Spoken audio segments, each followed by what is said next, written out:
están? Espero que estén todos muy bien. Voy a armar este video para explicarles la estructura dramática, que lo vamos a ver en la segunda parte del año. La estructura dramática me hice un pequeño cuadrito, igual ustedes en el trabajo van a tener un cuadro más específico y más desarrollado. La estructura dramática está formada por 5 elementos: sujeto, acción, conflicto, entorno e historia o texto. ¿Sí? Los tenemos acá. Sujeto, va a estar el sujeto real y el sujeto imaginario. El sujeto real es yo persona, por ejemplo, Samantha. Y el sujeto imaginario es el personaje que nosotros representemos. Por ejemplo, si yo estoy actuando en la obra de Romeo y Julieta, mi sujeto imaginario va a ser Julieta, pero mi sujeto real es Samantha. Y en sujeto imaginario tenemos rol y personaje.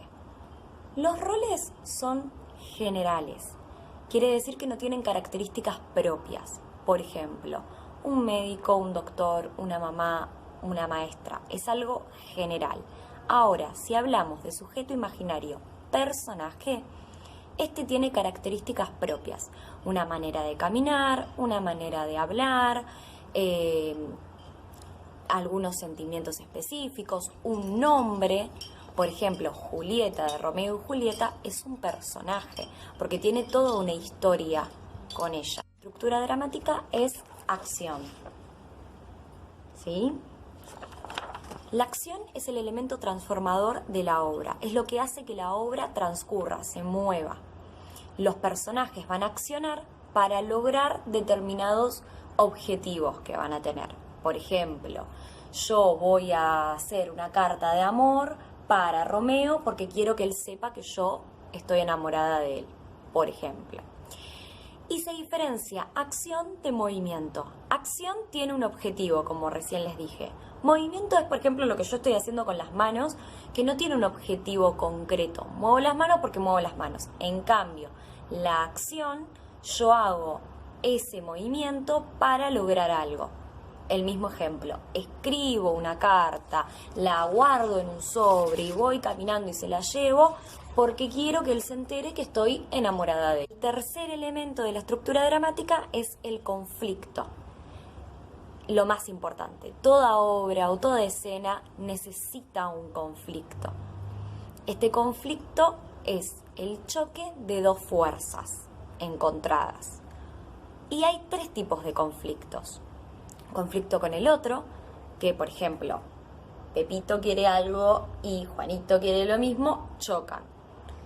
Y tienen un problema y ven si lo resuelven o no lo resuelven. Conflicto con uno mismo, que es cuando, por ejemplo, tengo sentimientos encontrados conmigo misma. Quiero comerme una super torta, pero me cae mal esa super torta y sé que después voy a estar descompuesta por eso. Entonces no sé qué hacer y entonces entro en conflicto conmigo misma. Y tercero, conflicto con el entorno, con lo que me rodea, que no es ningún otro. Por ejemplo, llego tarde a clases porque se largó una super tormenta y se inundó la calle de mi casa. El cuarto elemento va a ser el entorno. El entorno va a tener el tiempo y el espacio, y pasa lo mismo que con el sujeto. Va a ser real e imaginario. Tiempo real y tiempo imaginario, y espacio real y espacio imaginario. El tiempo y espacio real es donde yo voy a estar actuando. Por ejemplo, un sábado 10:30 de la mañana en un teatro. Por ejemplo, acá en San Miguel, el Centro Cultural Raíces. Ese es el tiempo y el espacio real donde está el sujeto real, Samantha en este caso. Pero el tiempo y sujeto imaginario de Romeo y Julieta sería Julieta en la antigüedad en su palacio. Vamos al quinto elemento de la estructura dramática, que es la historia / texto. ¿Qué es el tema o el argumento de esta obra? ¿De qué trata esta obra? ¿Qué pasa en esta obra? Toda esta historia encuadra a los demás elementos. Por ejemplo, encuadra el conflicto de los personajes, encuadra las acciones que hacen estos personajes, el tiempo en que transcurre.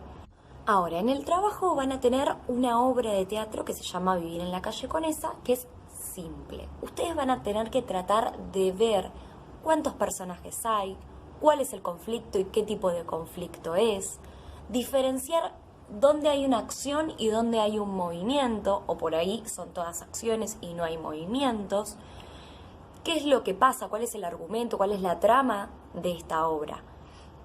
Van a responder una guía de verdadero o falso y traten, dentro de lo posible, de justificarlo. Mucha suerte, espero que lo puedan hacer bien.